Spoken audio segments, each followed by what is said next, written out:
Pensa um pouco. Nossos direitos são algo que a gente compra? Tipo um produto na prateleira? Ou será que eles são mais como um acordo, um pacto que a gente faz com todo mundo para viver em sociedade? Vamos mergulhar nessa questão porque a resposta, olha, muda tudo sobre como a gente entende a vida em comunidade. E aqui está o X da questão, muito bem colocado pelo filósofo Renato Giannini Ribeiro, essa ideia de que liberdade e direitos são mercadorias. Coisas que a gente pode simplesmente adquirir e usar como bem entender, sabe? Sem precisar pensar muito nas consequências. E essa mentalidade aparece em cada situação do dia a dia. O Giannini Ribeiro mesmo conta o caso de um homem no aeroporto que estava indignado, reclamando que tinha que pagar imposto de importação. Na cabeça dele era simples: o dinheiro é meu, eu ganhei, então eu deveria poder comprar o que eu quisesse, onde eu quisesse. Ele ignorava totalmente o fato de que a sociedade inteira ajudou a criar as condições para ele ganhar aquele dinheiro. Então, a gente tem um contraste bem claro aqui. De um lado, essa visão de consumo. Paguei, é meu, uso como eu quero. Um direito sem nenhum dever atrelado. Do outro lado, tem a visão societária. Os direitos vêm junto com responsabilidades. O direito de morar numa cidade segura, por exemplo, está totalmente ligado ao dever de pagar os impostos que financiam essa segurança. Uma coisa não existe sem a outra. Para ajudar a gente a entender melhor essa visão de sociedade, o filósofo Mário Sérgio Cortella traz uma metáfora, olha, excelente. Ele propõe que a gente pense na sociedade não como um grande mercado, mas sim como um condomínio. Vamos ver no que isso dá. Pensa bem, num mercado, talvez alguém pudesse se sentir soberano. A palavra vem do latim superanos, que significa aquele que está acima de todos. É um poder absoluto, sabe? Individual, que não deve satisfação a ninguém. Mas espera aí. Isso é possível quando a gente divide o mesmo espaço com outras pessoas? E aí entra a alternativa, que é a autonomia. Essa palavra vem do grego autos, que é por si mesmo, e nomos, que é lei ou regra.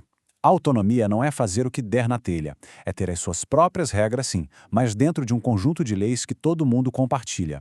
A minha liberdade vai até onde começa a liberdade do outro. Simples assim. E é aqui que a metáfora do condomínio fica brilhante. No direito, um apartamento é chamado de unidade autônoma, e não unidade soberana. A pessoa tem toda a liberdade para decorar como quiser por dentro, pintar a parede da cor que preferir, mas ela não pode, por exemplo, derrubar uma parede estrutural que vá afetar os vizinhos. A liberdade existe, mas ela tem um limite: o bem comum. Ok, se a vida é como um condomínio, o que acontece quando alguém decide simplesmente não ir às reuniões? Quando a pessoa escolhe se ausentar das decisões que afetam todo mundo? Cortella usa essa frase que é assim pesadíssima. Não é que as ideias de quem se ausenta sejam ruins, não é isso. A questão é que, ao se ausentar, a pessoa perde a chance de defender suas ideias, de argumentar, de ajudar a construir uma solução junto com os outros. A ausência, no fim das contas, é abrir mão do próprio poder de influenciar. E as consequências disso são muito concretas. Se ninguém aparece na reunião de condomínio, aquele vazamento que está incomodando todo mundo não vai ser consertado. Se a comunidade não se mobiliza, o parque do bairro vira um terreno abandonado. E numa escala maior, nacional, se boa parte da população se omite, as decisões acabam sendo tomadas por uma minoria, sem que a voz da maioria seja ouvida. Portanto, o ponto aqui é que não existe neutralidade. Não participar da vida pública, seja na reunião do condomínio ou na política do país, não é uma atitude apolítica. Pelo contrário, é uma decisão política e com consequências bem reais. É a decisão de deixar que outras pessoas decidam por nós. Mas é agora que a análise dá uma virada fascinante.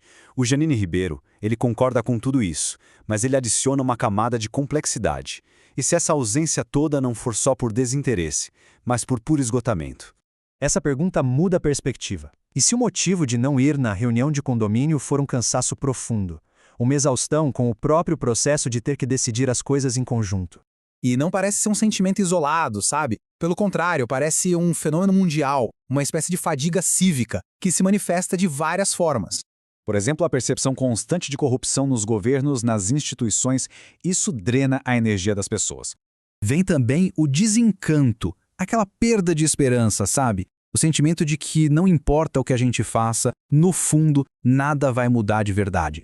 E aí, talvez a gente tenha chegado num ponto de saturação. Não porque a democracia já está perfeita, longe disso, mas porque o esforço para continuar participando parece grande demais para os resultados que a gente vê.